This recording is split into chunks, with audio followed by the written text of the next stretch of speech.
What happens after the last breath? Does the self dissolve into nothingness?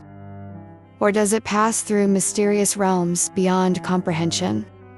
Welcome, soul traveler. Today we explore one of the most profound spiritual texts in Tibetan Buddhism, the Bardo Thodol, known in the West as the Tibetan Book of the Dead. Far more than a guide for the dying.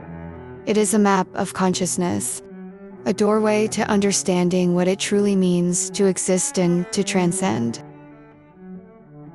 The Bardo Thodol was composed by Padmasambhava, a mystic master from 8th century India, who introduced Buddhism to Tibet, revered as Guru. Rinpoche, the precious master, he was no ordinary monk, but a Mahasiddha, a yogi with profound spiritual powers. When Padmasambhava arrived in Tibet, the land was steeped in Bon traditions and shamanic beliefs.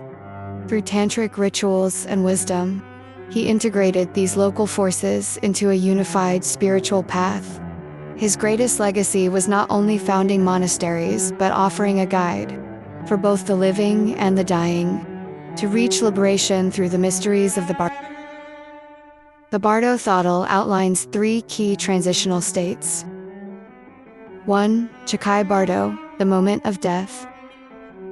At death, the physical body dissolves, and consciousness is released. In that moment, the soul encounters the primordial, clear, lila, pure, luminous reality beyond all illusion. For the awakened, recognizing this light means instant liberation.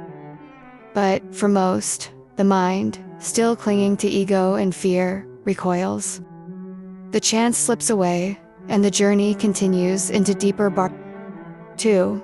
Ten-eyed Bardo, the Bardo of visions. Here, the soul faces projections of its own mind, peaceful and wrathful deities.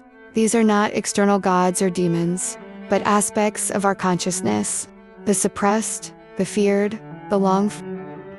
As Carl Jung noted, gods and demons are projections of the unconscious, inescapable, until we recognize them as parts of ourselves. The peaceful deities offer serenity and light, but if the soul cannot recognize them, it spirals into visions of wrathful beings, reflections of repressed anger, fear, and attachment. This Bardo is a dreamlike realm of pure psychic manifestation. Everything is intensified. Without the body, the mind's contents, traumas, longings, and karma play out with vivid intensity. Yet, this is not punishment. It is revelation. Those who maintain awareness here can realize that all visions, no matter how terrifying or blissful, are illusory, empty of inherent existence. This realization dissolves fear and opens the path to liberation.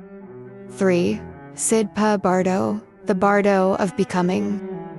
For those who have not attained freedom, the final Bardo arises, the pull toward rebirth.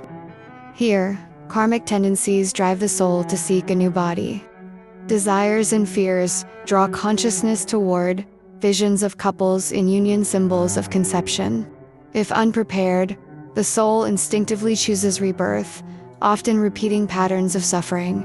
But those who remain lucid can resist the pull, recognize the illusions, and merge into the clear light instead.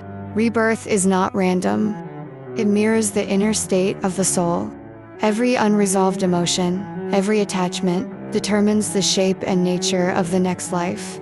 The Bardo Thodol teaches that preparation in life is the key. By reflecting on death, meditating on the nature of the mind, and loosening our attachments, we build the strength needed to face the Bardos with clarity. Ultimately, the Bardos are not about death, they are about awareness. They are about awareness. The teachings urge us to look within now, while we are alive. Because the states we encounter after death are magnified, reflections of our present mind. Fear, craving, hatred, they don't vanish when the body dies. They continue, unless we learn to face them now. Every moment is an opportunity to awaken. The more we understand impermanence, the more we can meet both life and death with grace. The Tibetan Book of the Dead is more than a sacred scripture. It's a mirror to the soul, a call to wake up from the illusion of separation. As Ram Dass once said, "When you die, there's only one question that matters: how much did you love?" Ask yourself, are you ready to let go of everything you think you are? Are you ready to see through the illusion and recognize the light you've always been? Maybe, just maybe, by facing death, we learn how to truly live. If this journey into the unknown resonated with you, share this video and subscribe for more explorations of consciousness, mysticism, and the great mysteries of existence. Leave a comment. What do you think happens after death? Let's continue this journey together. Thank you for watching.